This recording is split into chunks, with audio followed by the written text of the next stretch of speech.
My name is Dr. Carla Wolford. I am a sports chiropractor. I'm also a certified strength and conditioning coach. I'm a CrossFit coach, and up until recently was a professional CrossFit athlete. So what I want to help you guys with is some ideas to get you through an active pregnancy if you're able to be active, and some modifications and things and ideas for you to do. So the main thing we're going to talk about is, first and foremost, if any movement, there's a question or hesitation, I would recommend not doing it. I was told some really good advice about, can I do a movement and should I do a movement? And if you can say yes to both, then you're probably good to go. If you hesitate on the should I do this movement, I would probably recommend not doing this.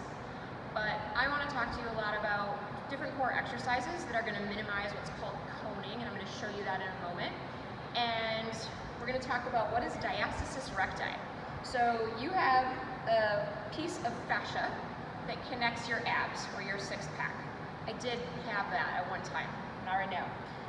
And as your belly grows, the rectus abdominis muscles, they split apart. And this is a normal part of pregnancy, and it has to happen in order to make room for a growing baby. However, you don't want to do a lot of repetitive activities that really stress those muscles out, because you can cause some weakening of your abdominal wall, which makes your recovery time and your likelihood of your abs coming together much more difficult. There is one downside: no matter what you do, depending upon the person you are, your abs can completely split and have a really hard time coming back together. But we're going to talk about some things that you can do to minimize that and stay safe and keep a strong core so that you minimize your low back pain through pregnancy. So the one thing I want to also address is if and when you take certain movements out. So your core is made up of your diaphragm, which I'm at 34 weeks now, so my diaphragm feels a little restricted. You have your pelvic floor, which is obviously very important. You have your transverse abdominis, which is a ab muscle that wraps all the way around, which is the innermost part of that. And you have multifidus, which is a low back muscle. So that's your most inner core, and then we go to your outer core.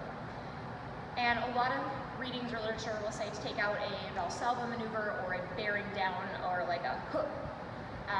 That's going to be dependent upon different women. Some women, when they do that, they don't exert a lot of pressure on their pelvic floor. It's more around their transverse abdominis, and some vice versa, put a lot of pressure on their pelvic floor and not up top. So if you do feel any pressure or any discomfort in your pelvic floor, those would be the times to be recommended to take out those certain activities.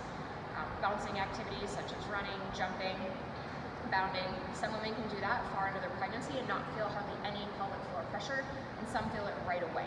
So just note that, and all I can tell you if this is your first pregnancy is when you feel the pressure, you know that it's there, and it'll speak to you. So I want to show you what this coning means, because this is a big question that a lot of people get. Or are my abs splitting? So I'm gonna hang from the bar, because this is a really good example of what coning is. So if I'm laying here, my belly looks like a Buddha. It's round, it's nice, and it's really round. But when I hang from a bar, and me simply hanging and engaging my abs, you see that my abs go to a point. Okay, that would not be a great time for me to do a bunch of toes to bar or do anything, because it's going to pull my abs to the side, and it's going to put a lot of unneeded stress on them. So any activity where you're coming to a point or coning, I would say reel that back.